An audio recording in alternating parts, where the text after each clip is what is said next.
অন্তর্বর্তীকালীন সরকার গঠিত হয়েছে বেশ অনেক দিন হয়ে গিয়েছে।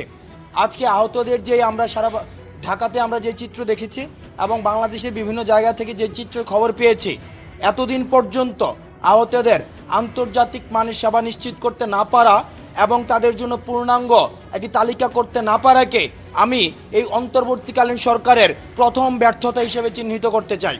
কারণ এই অন্তর্বর্তীকালীন সরকারের উচিত ছিল শুরুতেই এসে যারা আহত হয়েছে এবং শহীদ হয়েছে তাদের জন্য আমাদের যেটাকে আমরা বলি ওয়ান স্পট যে সলিউশন, অনশট যে সলিউশন, এই অনশট সলিউশন নিশ্চিত করা। কিন্তু আমরা সেই জায়গায় দেখেছি আজকের এই দিনে দাঁড়িয়েও আমরা পূর্ণাঙ্গ আহতদের কোনো লিস্ট পাইনি, পূর্ণাঙ্গ যারা শহীদ হয়েছে তাদের লিস্ট পাইনি। আমরা ছাত্রদের জায়গা থেকে আমরা অক্লান্ত পরিশ্রম করে যাচ্ছি, কিন্তু একটা বিষয় মনে করে দিতে চাই, আমাদের কিন্তু কোনো অথরিটি নেই। এই যে আপনারা যে দেখছেন ট্রাফিক পুলিশ নিয়ন্ত্রণ করছে শিক্ষার্থীরা, বা আমরা বিভিন্ন হসপিটালে ছুটে যাচ্ছি, বিভিন্ন ধরনের আইনশৃঙ্খলা পরিস্থিতিকে স্বাভাবিক করার চেষ্টা করছি, এটি কিন্তু পুরোটাই হচ্ছে স্বেচ্ছাসেবীমূলক একটি কাজ। এখানে কোনো ধরনের আমাদের পলিটিক্যাল অথরিটি নেই, আমাদের আইনগত কোনো অথরিটি নেই। সেই জায়গা থেকে এই গভর্নমেন্টের কাজকে ত্বরান্বিত করার জন্য আমরা আমাদের জায়গা থেকে চেষ্টা করছি।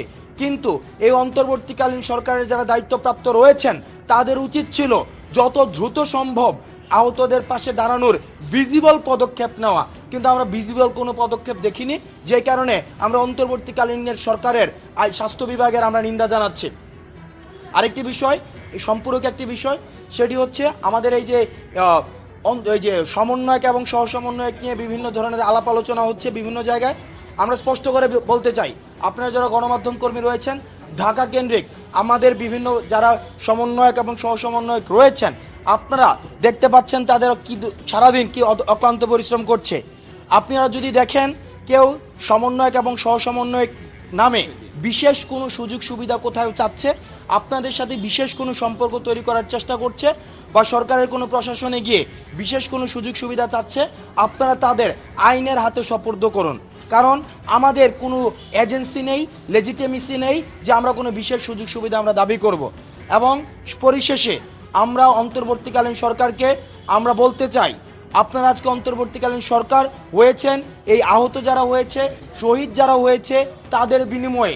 সুতরাং অন্যান্য পলিসি রিফরমেশনের আগে, অন্যান্য পলিসি অ্যাডপশনের আগে আপনাদের প্রথম এবং প্রধান কাজ হচ্ছে তাদের বিষয়টি দ্রুততম সময়ের মধ্যে আপনার সমাধান করা এবং আহত পরিবারদের পাশে দাঁড়ানো।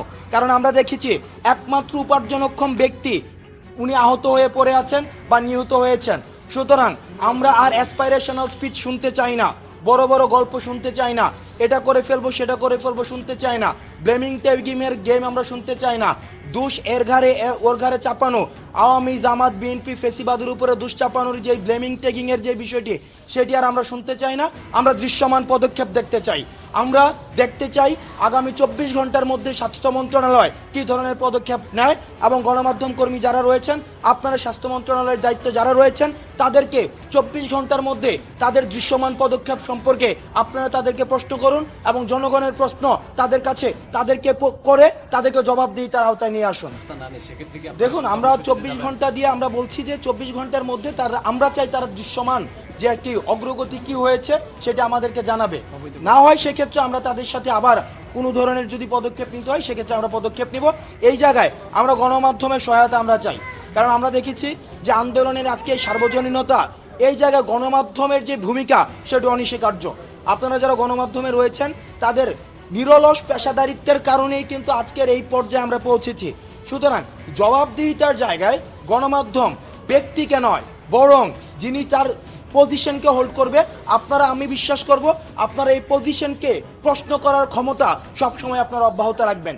এই পজিশনকে প্রশ্ন করার ক্ষমতা থেকে আমি মনে করি আগামী 24 ঘন্টার মধ্যে যারা স্বাস্থ্য মন্ত্রণালয়ের দায়িত্ব রয়েছেন তাদেরকে আপনারা জবাবদিহিতার আওতায় নিয়ে আসবেন।